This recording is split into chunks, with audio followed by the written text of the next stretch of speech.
Dino took on Ijebu United in the most balanced of the Creative Championship quarter-final fixtures.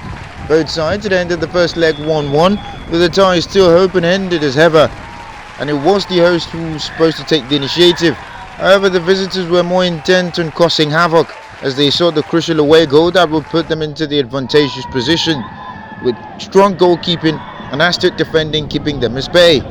Dino would finally grow into the game. They would have their own opportunities to take the lead as well. However, it wouldn't come early, and as such, they would have to buy their time, with opportunities going a-begging as Ijebu United sought to plug what was a gaping hole. However, what was a training ground routine would prove to be the difference in the first half, as Samuel Ojutugu would give Dino the lead with a well-worked finish. He ran half the length of the field to celebrate his goal in what was perhaps a moment of pure excitement. Taking the ball onto his right foot and curling it beyond the goalkeeper, he definitely would rank as one of the best finishes of the tournament. Another one for the road. Ijebu United would wake up swiftly after the goal as they sought to level things up. It was a wake-up call. However, Dino were keen to preserve the lead, at least for the first half, as the game went in the direction in which they wanted it played, as they surged to halt Ijebu United on the counter-attack. Ijebu United were no slouches either, albeit with no clear-cut opportunities and the good one coming in fits and spits. They couldn't do much with it, and at half-time they had to be content with going 1-0 down into the break. It would prove to be an important deficit, as Dino would hang on to it in the second half. However, Coach Gideon Gibson's side had read the way the game was going to go, and soon Ijebu United would find the equaliser, with the goal coming off the boot of Chukwuokosa, who took advantage of what was a beautiful pass and some sort of defensive mix-up between the Dino defenders and goalkeepers.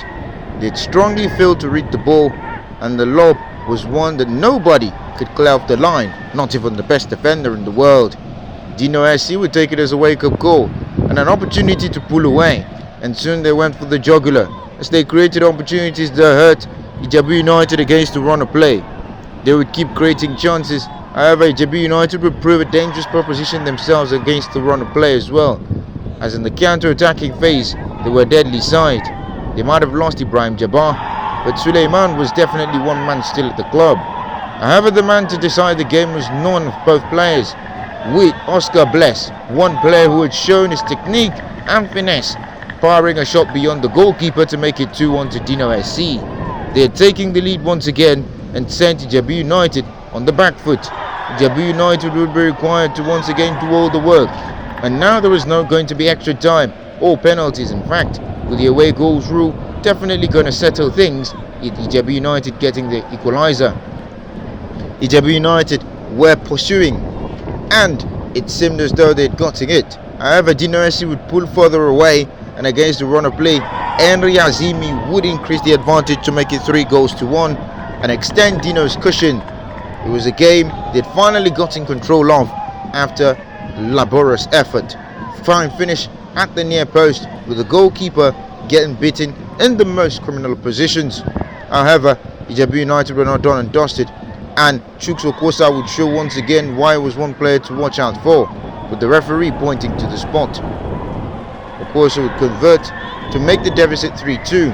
Ijebu United had just a few minutes to find an equaliser that would send them through on aggregate. Dino, on the other hand, were keen to see out the result, as the referee took the proceedings back to its beginning once again. Dino had to wind the clock down, and wind down the deed as they played to the instructions of the manager, albeit looking to hurt Ijebu United against the run of play. The game would fizzle out, and Dino would book a place in the semi-final of the TCCCup with a 3-2 victory over Ijebu United and a 4-3 aggregate result.